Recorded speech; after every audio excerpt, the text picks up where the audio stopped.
Muito bom dia, Rodrigo Orengo. Muito bom dia, Ellen, Carla, bom dia, Sheila. Olha, hoje, semana começando com decisão importante do Partido dos Trabalhadores aqui no Congresso Nacional, viu, Ellen? Por quê? Porque o PT vai ter que decidir entre dois, em tese, adversários, entre o DEM e o MDB. Essas são as duas candidaturas aqui mais viáveis no Senado Federal.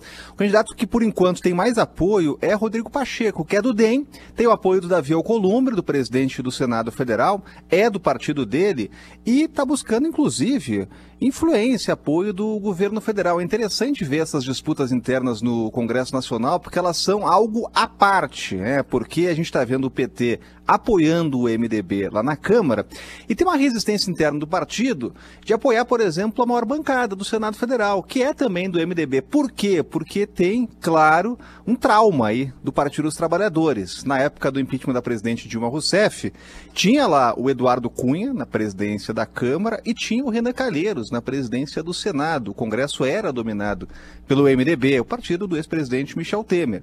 Então, esse argumento, inclusive, é colocado agora na mesa para discutir um apoio alternativo, que pode sair hoje. Hoje tem um encontro importante, uma reunião, e os senadores podem sinalizar esse apoio aí a Rodrigo Pacheco. Por enquanto, né, surge aí como favorito nessa disputa.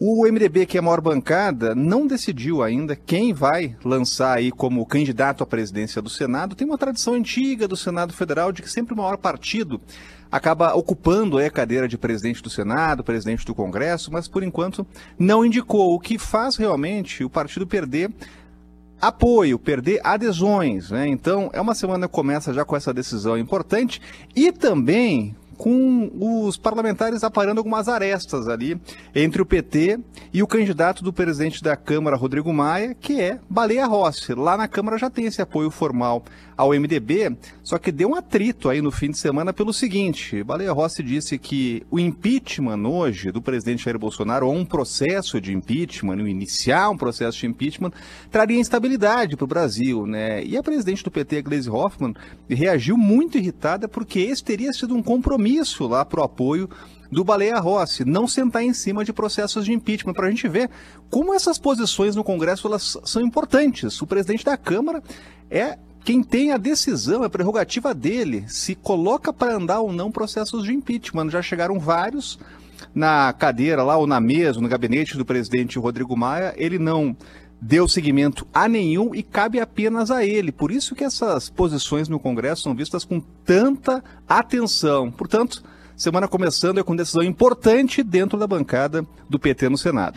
Ô, Rodrigo Orengo, mas aí em Brasília, o que parece isso? Parece muito mais uma fala de pessoas mais extremas, como uma Gleisi Hoffmann, ou parece que a bancada do PT, de fato, ficou descontente com essa fala do Baleia Rossi? Muito descontente, viu, Ellen? Muito descontente, porque o que os parlamentares de oposição querem é realmente prosseguimento de pedidos de impeachment. A viabilidade política para o impeachment hoje no Congresso Nacional, nenhuma, né? Realmente, se um processo ele for liberado, ele vai trazer consequências justamente em instabilidade, porque a gente sabe e já acompanhamos alguns processos de impeachment que tramitaram e a gente sabe toda a consequência disso. De qualquer forma, o que a gente vê agora é realmente uma pressão muito grande do Partido dos Trabalhadores para que o presidente ou o candidato à presidência assuma um compromisso. E é difícil a essa altura do campeonato um candidato se posicionar dizendo que vai liberar ou não processos de impeachment. Ele tem que analisar, tem que fazer avaliações. E na história do Congresso Nacional, processos de impeachment só caminham quando há povo na rua, quando há pressão dos parlamentares, quando há maioria, o que não está estabelecido hoje no cenário político, né? Então, esse compromisso é difícil de assumir agora por Baleia Rossi. Ele acaba pisando em ovos, né? Acabou desdizendo o que disse numa entrevista aí à Folha de São Paulo, causou toda essa reação, mas por enquanto está com apoio formal aí do Partido dos Trabalhadores, que é a maior bancada, tem 52 deputados. Queria abordar um segundo assunto com você, Orengo, que é um projeto que começa a ganhar corpo, ganhar fôlego na Câmara. E, aliás, ele já foi discutido algumas vezes, né? Ele gera polêmica, que é a criação de um imposto sobre grandes fortunas, taxação sobre grandes fortunas. Quais os caminhos e quais as reações aí em Brasília em torno do assunto? Essa é uma bandeira antiga, Sheila, da oposição, né? A gente sempre, quando trata de reforma tributária, esse é o item número 1 aí do PT, do PSOL, de partidos aqui que hoje não tem maioria, mas que tem força de influência também nesse debate, né? A novidade desse assunto é que a Receita acabou se posicionando, dizendo o seguinte: olha, é muito difícil você aferir, né, o que é uma grande fortuna. Coloca lá em discussão, por exemplo, a questão de obras, também direitos autorais, né? Diz que inclusive é muito fácil grandes fortunas acabarem diluindo entre membros da mesma família, então a fiscalização seria difícil.